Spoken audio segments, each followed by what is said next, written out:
Her name was Virelli of the Tharn Dominion, a stealth operative born from cold starlight and trained in secrets.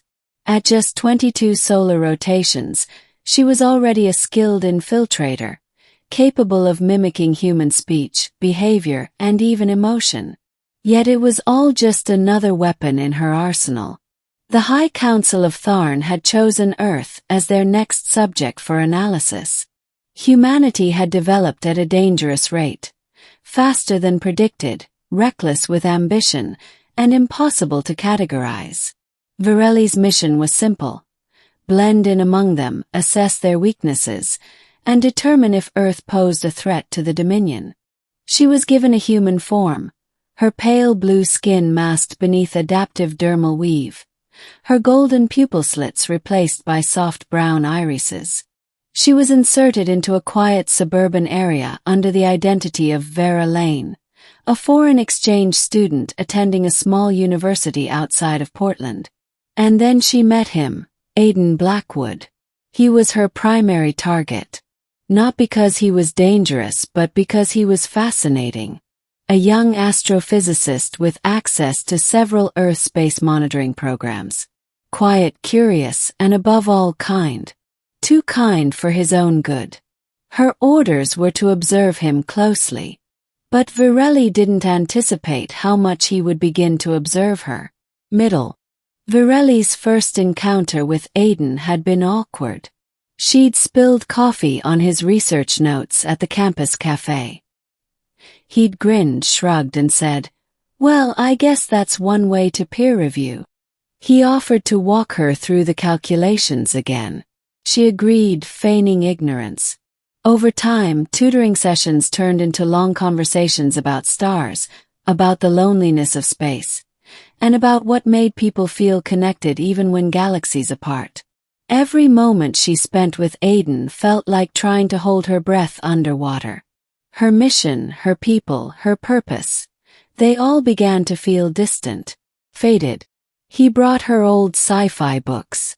She brought strange snacks from back home. Dehydrated Tharn root disguised as seaweed crisps.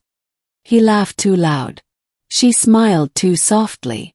And every day, she felt herself slipping further away from duty and deeper into something terrifying. It wasn't just the kindness in his eyes or the way he'd stop walking to admire the moon. It was the way he saw her.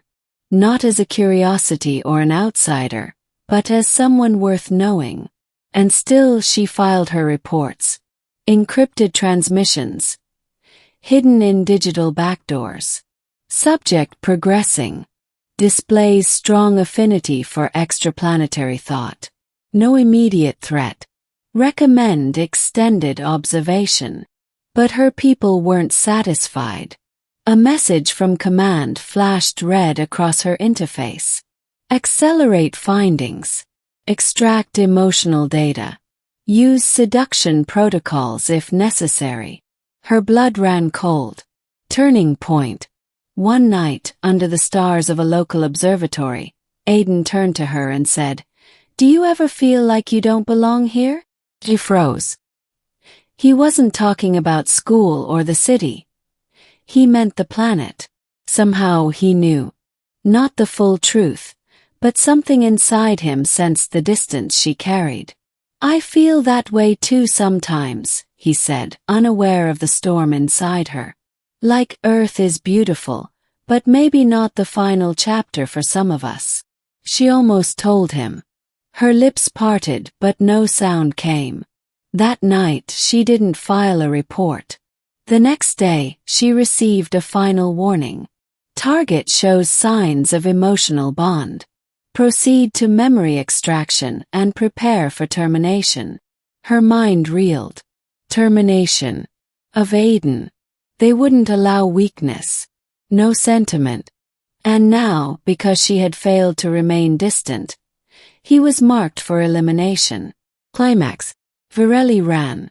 She left the university, found Aidan's apartment, and pulled him out into the night. "We need to go," she whispered, trembling. "Vera, what's wrong?" "There's no time. They're coming. My people." I wasn't supposed to feel anything. I was supposed to watch you, learn from you.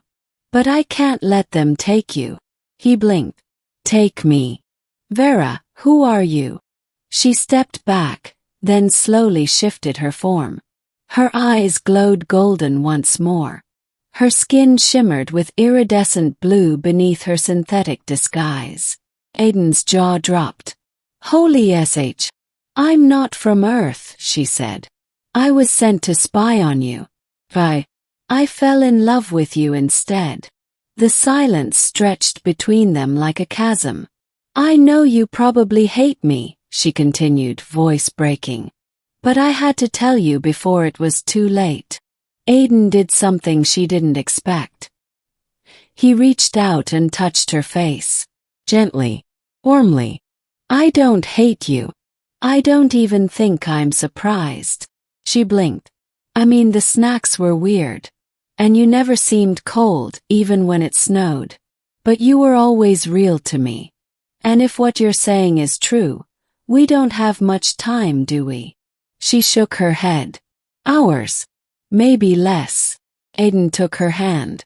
Then let's use them wisely. Ending. They ran. Not away but toward a plan. Aiden still had access to an experimental energy disruptor. Earth tech still in its infancy, but enough to scramble signals in a localized area. They set it up in the woods outside the city. They'll find us anyway, Virelli warned. But this might buy us time. When the Dominion ships arrived, they descended in stealth mode. Sleek obsidian forms sliding through the atmosphere like hunting hawks. Virelli stepped forward before they could strike. I invoke exile rights, she called out in Tharn tongue. I have violated core protocol. I choose exile over submission.